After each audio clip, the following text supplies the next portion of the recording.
Operation பண்ண இடத்துல வந்து ஸ்விட்சஸ் பிடிக்கிறதுக்காக அந்த ஹாஸ்பிட்டலுக்கு போகிறாங்க. சொல்கிறாங்க இல்லை உங்களுக்கு கேன்சர் இருக்குது அப்படின்ட்டு. அவங்களுக்கு ஒன்றுமே புரியலை.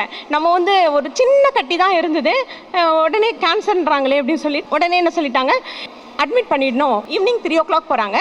போயிட்டு நெக்ஸ்ட் டே மார்னிங் 6 o'clock உங்களுக்கு ஆப்ரேஷன் இருக்குது, ஒரு பிரஸ்ட்டையும் ரிமூவ் பண்ணிடணும், ஒரு யூட்ரஸையும் ரிமூவ் பண்ணிடணும் அப்படின்னு சொல்கிறாங்க.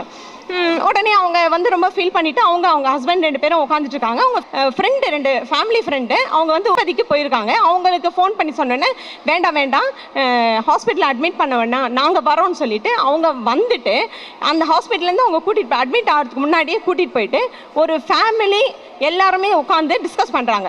ஓகே இப்போ எந்த பெஸ்ட்டு டாக்டர் பார்க்கலாம் என்ன பார்க்கலான்னு. அப்போ எல்லாரும் உட்காந்து சஜஸ்ட் பண்ணதில் கேன்சர் இன்ஸ்டியூட்டில் டாக்டர் சாந்தா பார்த்து நம்ம இதுக்கு வந்து ட்ரீட்மெண்ட் கொடுக்கலாம் அப்படின்ட்டு அந்த டாக்டர்கிட்ட போயிட்டு எல்லாம் பண்ணுறாங்க. இந்த பீரியடில் ஒரு 1.5 months ஆகிடுது இது. அதுக்கப்புறம் அவங்க போயிட்டு அந்த டாக்டரை பார்த்துட்டு அவங்க திருப்பி எல்லா ரிசல்ட்டும் எல்லாம் எடுக்கிறதுக்குள்ள ஒரு 2 monthsக்கு மேலே ஆகிடுது. இதுக்குள்ளே அந்த ஃபஸ்ட்டு செக்கப்பில் ஃபஸ்ட்டு இதுலேருந்து ஸ்டேஜ் 1 இருந்தது. இவ்வளோ நாளைக்கு அப்புறம் அட்வான்ஸ் ஸ்டேஜ் ஆகிடுச்சு அந்த பேஷண்ட்டுக்கு, ரொம்ப சீரியஸ் கண்டிஷன் ஆகிடுச்சு. அப்புறம் இந்த சாந்தா மேம் சொல்லிட்டாங்க பிரஸ்ட்டு ரிமூவ் பண்ண வேணாம், யூட்ரஸும் ரிமூவ் பண்ண வேணாம், ஃபஸ்ட்டு நம்ம ட்ரீட்மெண்ட் கொடுக்கலாம் அப்படின்ட்டு.